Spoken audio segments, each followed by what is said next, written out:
As a newer or beginner runner, there are really only 3 types of zones. You might have heard of like zone 2 running, but if you're a new or beginner runner, you don't need zone 2, okay? What you basically have 3 zones. And the first one is walking. Nothing wrong with walking, okay, people? You walk for 30 seconds, 2 minutes. You walk up the switchbacks on the trail. You walk up the steep hills in your neighborhood. Whatever, it's fine, okay? Zone 2, it's jogging.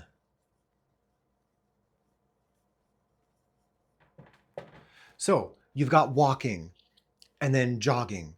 And jogging is just one speed or effort level above the walking, okay? You switch between those. You jog for a minute, you jog for 4 minutes. Super easy. And this is the ticket, before you feel like you need to walk, that's when you walk. And then you have moderate or hard, which is okay to do once in a while, once or twice a week, sprinkled into a run. However, don't do this until you can walk jog for 30 to 60 minutes, 3 to 4 times a week, and feel good during and after. If you can't walk jog for 30 to 60 minutes and not feel like you got hit by a bus, you should not even be thinking about running faster yet.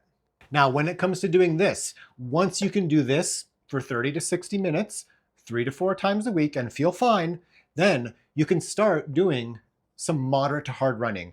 Now, I often, pretty much always, start my runners off when they are ready, when it's time to do like quality sessions. And when I say quality, I just mean like not easy running. I start with hills. And here are a few ways you can do that. Keep in mind with hills that we're not doing, and we almost never do like a sprint, like a 10 out of 10 effort. Almost never. You want to do brisk accelerations, but you can start with something like 4 times 30 seconds, moderately hard up an incline, and then you just walk back down. The nice thing about doing hills is that you're not running flat or downhill. It's kind of a little easier on the knees, but it's still not easy. Start with 4 by 30 seconds. You could do that once per mile. You could do a 30-second acceleration, or you could just do it in the middle or after your run. Just do all 4 reps within a few minutes of each other. Then you could go 4 times 1 minute, nothing crazy. If you want to spice it up a bit, you could do a pyramid. And what that would look like, it could be 15 seconds, 30, 45, 60, and then you go back down, 45, 30, up, and then you just walk back down to where you started. I've got an awesome hill over 1.5 miles away, and there's a fire hydrant right at the bottom. I leave my water bottle down there and I do the hill reps.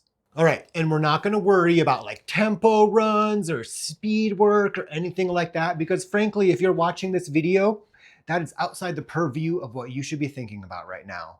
Part of my job as your running coach, online, paid or not, is that I'm just telling you, laying it out for you. Here's what you should do. Keep it simple, keep it straightforward. So I've got what I like to call the nope, I'm not gonna write it like that. It's the 4-3-2-1 formula for your week, but I'm gonna write it like this. And how this works is we've got running, strength work, mobility, like massage gunning or foam rolling, and a rest day. 1, take at least 1 good, solid rest day every week. You can go for a walk. It's okay, a bike ride. I have some clients that like to swim for some reason. It's okay. But take a good day with no lower body strength work, with no running. Now, two sessions at least, 2 sessions during the week of foam rolling or massage gunning, something like that. And you know what I do sometimes is I have my Kindle in one hand and I have my massage gun in the other. And every time I turn the page on my Kindle, and because I've got, this, I'm turning the page with my nose. Every time I turn the page, I switch muscle groups.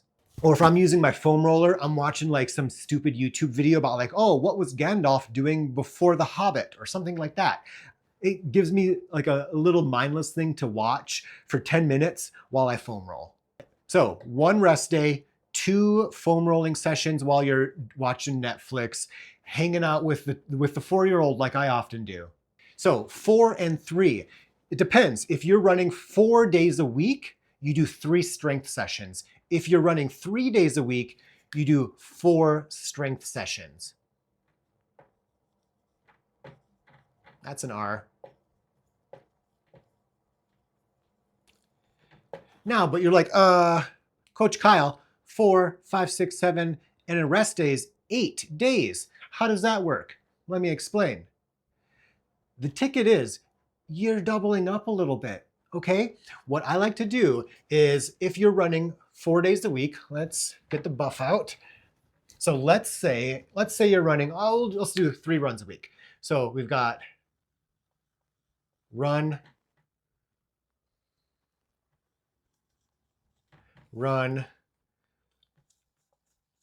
and run. So this might be like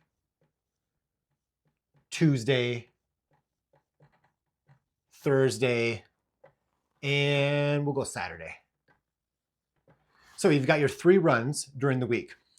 After, and if you want the strength work that I'm just going to tell you about, link in the description of this video, drop your email. I'll send you the strength routines that I would start you off with if I was your coach. But you'll do run, and then you'll do the Gambetta leg circuit or hip phase. How do you spell phase 1? So you do the run, and then you go straight into Gambetta leg circuit or hip phase 1. So there's 1 strength session. Before your 2 runs here, you do the band routine as a warm-up. Takes 10 minutes. You can do it while you're sipping your coffee before your run. It works on your lower leg, foot, and ankle strength, your balance, your calf, your shin strength to prevent like calf injuries and shin splints. So that's 2 and 3. And then the 4th strength session of the week, what most of my clients do, is we just do like a 10 to 20 minute upper and or core dumbbell Tabata. I've got a full playlist of Tabata exercise, YouTube videos that I have my clients do. And if you've just got 10 minutes of energy or whatever, just do a 10-minute upper body routine. It's fine. If you've got some more free time, you're feeling good, pick a 20 or a 30-minute one. But that is a really simple way to format your week of running. And if you're running 4 days a week and you just want to do your 3 strength sessions, I would still do the post-run legs after the longer or the harder run of the week. I would do 1 upper body or core, and I have a playlist where it's upper body and core together in the same video. They're 20 minutes long. And then at least get 1, but I beg you, 2 lower body, lower leg, foot, and ankle routines to work on that balance, that shin and calf strength. Now, what will happen is you're going to start to get stronger. You're going to feel better while running, and your long runs on the weekends are going to get longer. And when that happens, you got to start considering, how am I going to fuel? What should I be eating before and during and after these long runs? And if you're wondering, if you want to get ready for it, this video right here will show you how to do that.